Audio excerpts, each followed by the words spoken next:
Hey guys, how's it going? Paul here, Razorback Piper guy. I want to discuss with you for a few minutes this afternoon a topic that I touched on briefly in a previous video. When I did the video on pipes versus cigars, I mentioned towards the end of it some information about the economics of pipe smoking, how much money it costs, and I just want to dedicate an entire video to that subject, and just to let the new people out there know that you do not have to spend a ton of money to get started in the pipe smoking hobby. If you already smoke cigars and you're considering giving a pipe a try, you don't have to break the bank. So we'll jump right in here and talk about a few different things. As far as the actual pipe that you smoke, there are some very reasonably priced options, such as corncob pipes. These here both came from Walgreens. They are Missouri Meerschaum corncob pipes. Both of them are around $6. So you don't have to spend $100, $150 on a briar pipe. This one here is also a Missouri Meerschaum corncob, and it's a little nicer version. It's called the Country Gentleman. It's a little more durable. Still less than $10. So don't go wrong there as far as thinking you have to spend a ton of money. And a corncob, there is no shame at all in a corncob pipe. They smoke wonderfully. They smoke cool. They smoke dry. Drier than a briar, in fact. You'll get something with a briar called gurgle, where you get a little moisture in there, and you'll hear it, and it's annoying. You'll have to run a pipe cleaner a few times through it during a smoke. Now, if you're an experienced guy, maybe you don't have to do that, but I still have to from time to time. But you don't have to worry about that with a cob. So you can get a cob between $6 and $10 for a good one, and they'll last, if you take care of them, they'll last a few years. So also, there is another way you can get started with a pipe, pretty reasonable. A way you can actually get a decent briar pipe. You can find good deals. They're called estate pipes, and all that means is they are used. You can look at flea markets, you can look at antique stores, estate sales, eBay. Get a good deal on there every now and then. I purchased this pipe right here. This is a Peterson. If you've been around pipe smoking very long, you've heard that name before, I know. Very good pipes. This is a Peterson Shamrock. This is actually a pre-Republic, meaning it was made before 1949. Beautiful, smokes great. I picked this up at a flea market for $20 is all I paid for this pipe, and it looks wonderful. I love it. And you would pay probably $75 to $100 for that pipe on eBay. So that's another way you can get a nice pipe at a very reasonable price. Lighting your pipe. You don't have to go out and spend $50 or $75 on a pipe lighter. In fact, most purists, most pipe smoking purists, which I am not one, by the way, but most purists will tell you that there's only one way to go to light a pipe anyway, and that's regular old wooden kitchen matches. You're looking at 500 of these things for $1 or $2.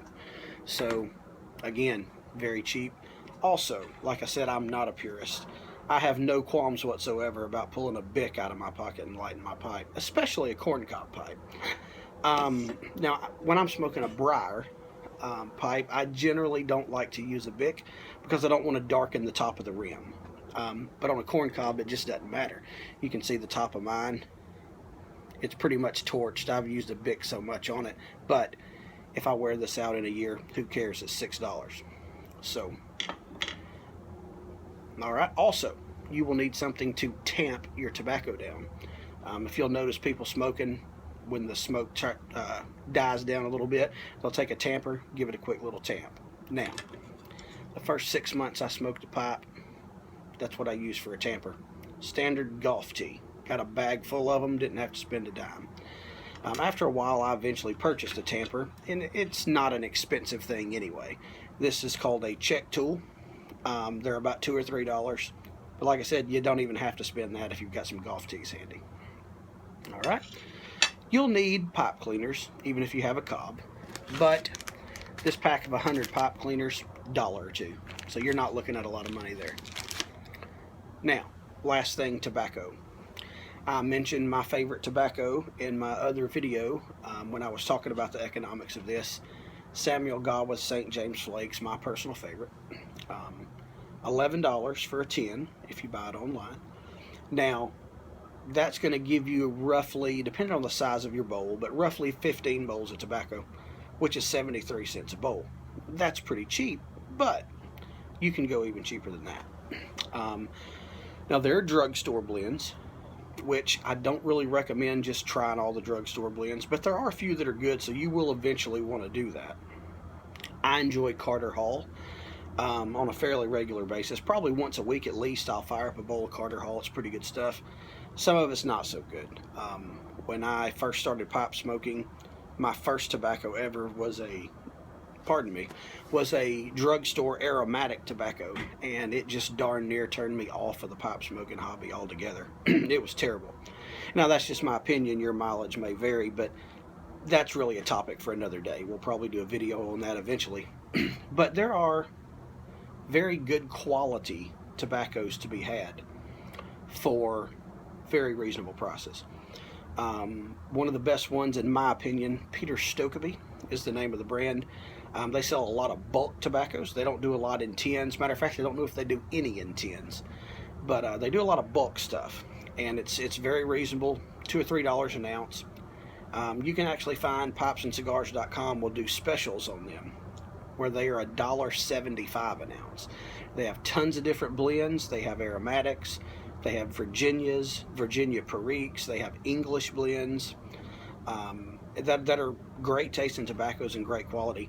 And they do that special. You can get them for $1.75 an ounce if you buy 4 ounces at a time. So you're looking at $7 for 4 ounces of tobacco. Guys, $7 an ounce, 15 bowls to an ounce, and that's a conservative estimate. You're looking at between 10 and 15 cents for a bowl of pipe tobacco. So you can experiment with a lot of different stuff and find something you like and not have to spend a ton of money doing it. That's really all I've got to talk about. I wanted to let y'all know those things. Don't let any pipe snobs out there affect the way you think about it. There's nothing wrong with a corncob pipe. I have probably a dozen decent pipes now, and I'm just as apt to grab a corncob as I am anything. If all they made was a corncob pipe, I would still very much enjoy this hobby. And I hope that you guys take heed to that. You don't have to go out and spend hundreds of dollars. You'll eventually want some nice briar pipes, I'm sure, but you don't have to do that to start out. You can enjoy this very much without doing that. That's all I've got, guys. If you have any questions regarding this topic, hit me up in the comments down there. I'll be sure to share my opinions. I realize my opinions aren't the only ones, and other people's are just as valid, but I will be more than happy to give you mine. All right, guys, we'll see you next time. Thanks for watching.